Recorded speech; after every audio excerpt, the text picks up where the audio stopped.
Hello folk, hi here, Dee in the house,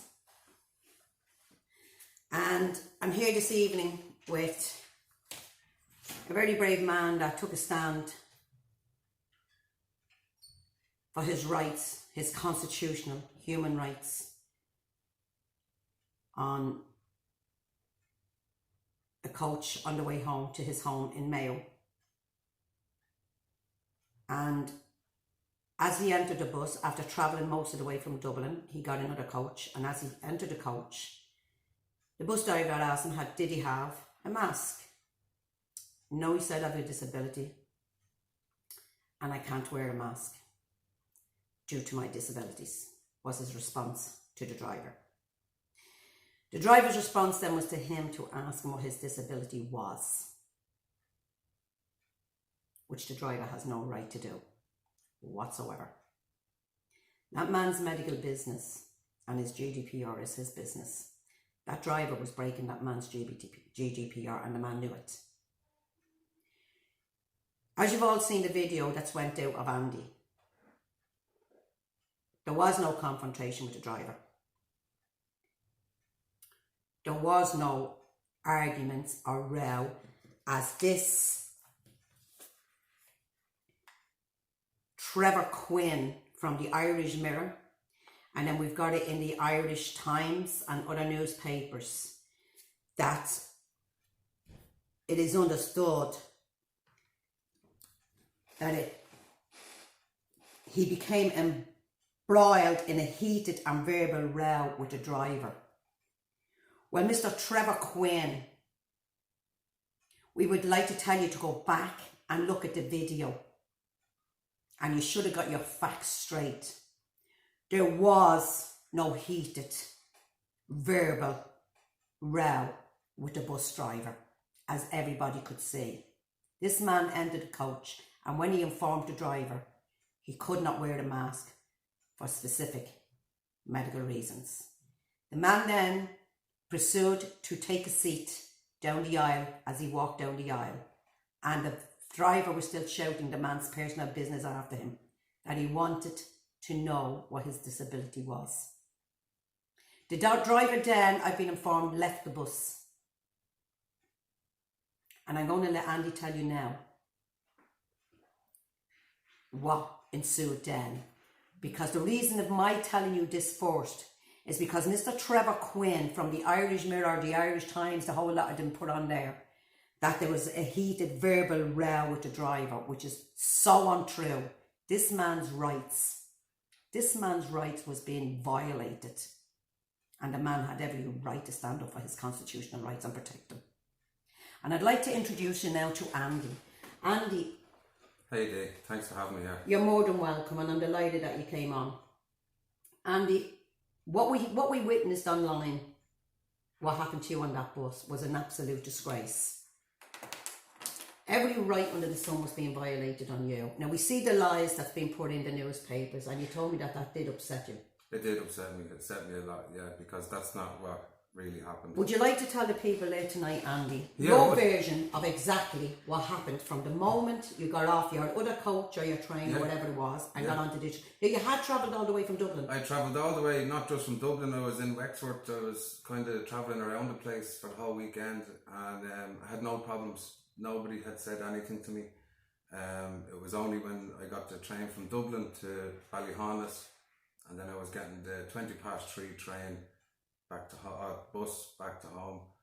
And when I went to get on the bus, I go straight to put my pass onto the machine, and that's what I was doing. And he said, "Now, can I just interrupt you there, Andy, for a second?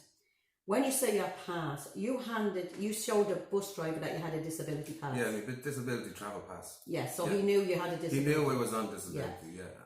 Sorry, Andy, continue. Yeah. So when I put the pass on the machine for the green light to go, he said to me, he says, "Can you put on a mask?" I said, "I have a disability and I can't wear a mask." And he straight away said, "What disability have you got? What's your problem?" And I says, "Well, I kind of looked around. It was like everybody's on the bus. I was like, well, through data protection, I can't tell you that. That's my personal business." And he's like,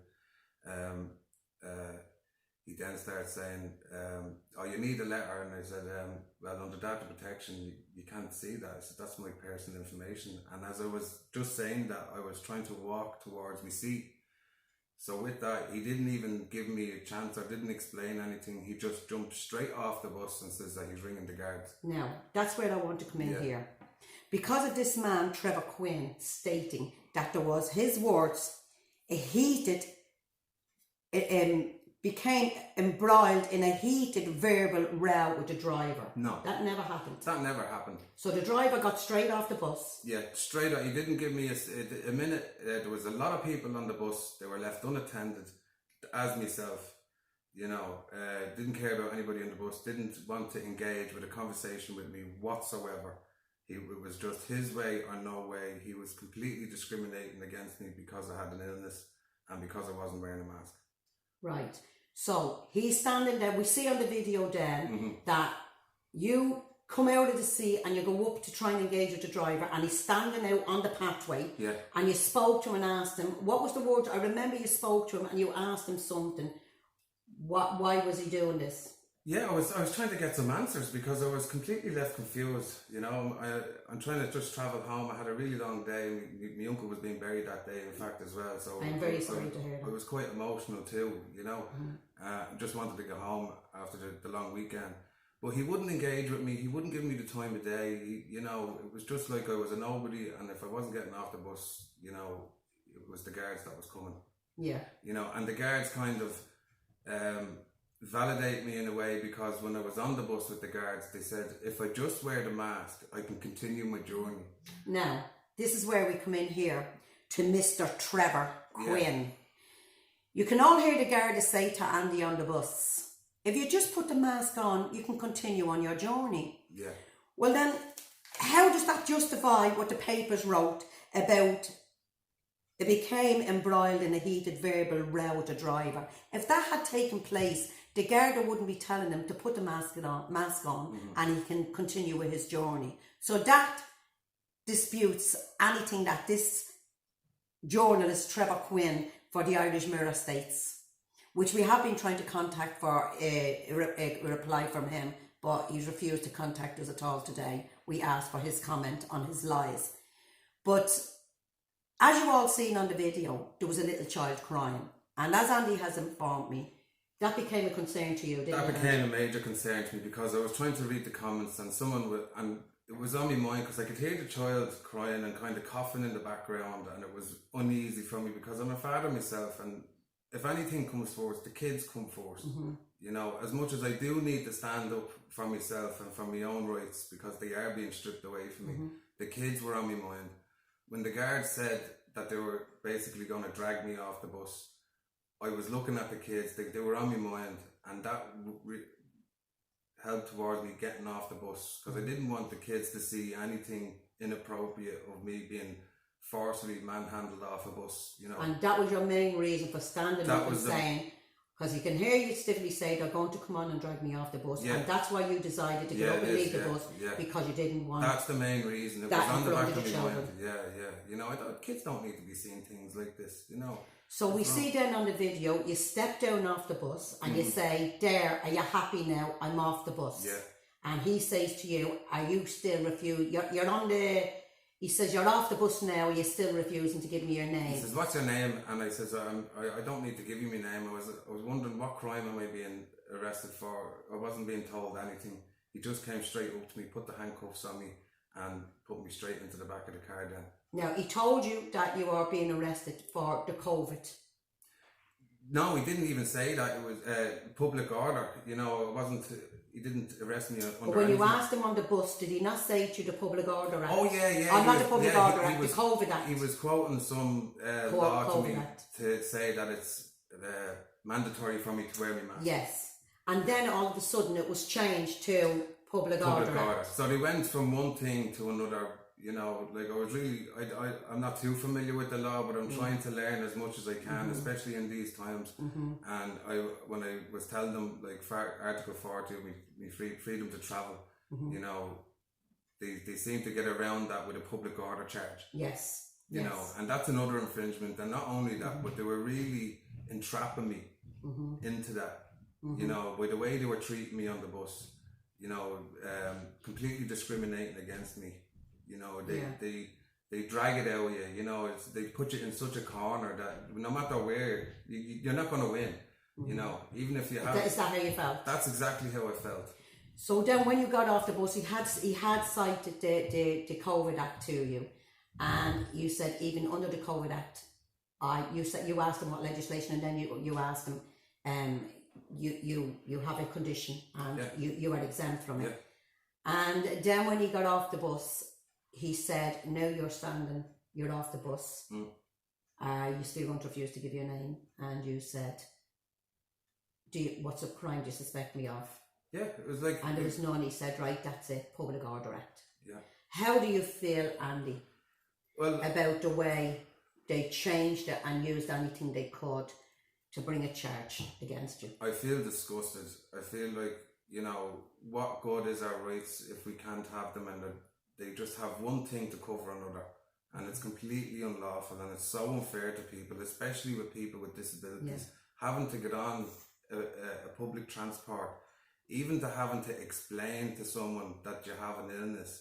It's wrong. You know, it's degrading for people. Completely degrading. I totally agree with you. You know, and then, you know, people on the bus, it was more frightening with the people on the bus, because they just sat there, you know, and just people on the bus saying, "Well, why don't you walk 5 miles if you don't want to wear a mask?" It's like they want a person with disability to walk 5 miles home for them. It's an absolute disgrace. It's very bad, you know, and it's wrong. You know, people with disabilities, especially during this time, need to be protected. You know, and it's quite the opposite now. Do you feel like your constitutional rights was literally and utterly danced on, trodden on? Yeah, I do. I don't feel like I have any left. Do you hear that, people? I don't feel like I have any left. I mean, even just to get here today was such a stress for me. You know, wondering what's it going to be like getting on the bus, what's it going to be like here, the stress. You know, I'm already under stress with me breathing and my own health problems, but this is really adding to it. People are scared now to go where they want to go, because, Andy, how long does it take you on to get a coach, we say straight from your home up to Dublin at least? Well, if I get the coach, it could take 4 hours. You know, it depends. It takes different times, but you know, nobody should be sitting. And it's a really warm day today. Heavy. It's heavy. You know, to sit on there, it's so clammy, and to try and put a mask on you, it's very painful. Can you imagine that, people? You've already got breathing problem. He's on inhalers. He's on different inhalers, and to sit for how many hours did you say? Well, 4 hours, yeah. 4 hours with a mask on you. 4 hours. Doctors alone say this is not good for your breathing, especially if you have underlying breathing problems, respiratory problems. 4 hours. On a bus with no air conditioning, you know. This is wrong. This has to be stopped. We've got to take a stand, and we've got to back this man. We've got to back this man 100%. We cannot allow our rights to be taken away from us like this. We cannot have our constitutional rights stamped on. This man feels like he's left with no rights at all in this country. This is Ireland, people. 1916, our freedom was fought and died for. And they are taking every single right belonging to us, and they are standing on it and stamping on it. And this man stood up for his rights. And he gets ridiculed by the like of Trevor Quinn from the Mirror with his blatant lies. I'd like you now, Andy, to tell people when you're up in court what time it is and where it is. And I'm going to ask you all to please back this man. If you can make it to this courthouse, take a stand. If you believe his rights was violated, which they were, his constitutional right was violated, definitely, without a doubt. To take him on one charge and say you're violating the COVID Act of not wearing a mask, and then change it to public order, and then the charge ends up being disturbing the peace, breach of the peace. Whose peace did he breach? He didn't breach anybody's peace. He didn't leave the bus unattended. The driver did. This man didn't leave the people sitting on that bus disturbing that peace. The driver did. And if you agree with this man, and if you have any sense, you will. Tell them where you're going to be in court one more time. I'll be in court, Castlebar District Court, on the 21st of July at 10:30 this Tuesday. I think it's Tuesday. It is Tuesday. It is Tuesday, yeah. And your support would be very much appreciated. Thank you. And that is the first case that's going to be fought in the courts against this draconian law rained down on the people of Ireland. And I want to say, Andy, for coming here today and talking to the people out there tonight, I want to thank you very much for your support, and I want to thank you for your stand that you took for the rest of the people out there that not only that have breathing problems, but their rights are being stripped from them. And thank you very much, Andy, very well, for taking the stand you took. Thanks for having me here. On that note, I'm going to say, Andy's going to sit here because I've got to go down the front of the camera and turn it off. Over and out, Dee. Thanks, Dave.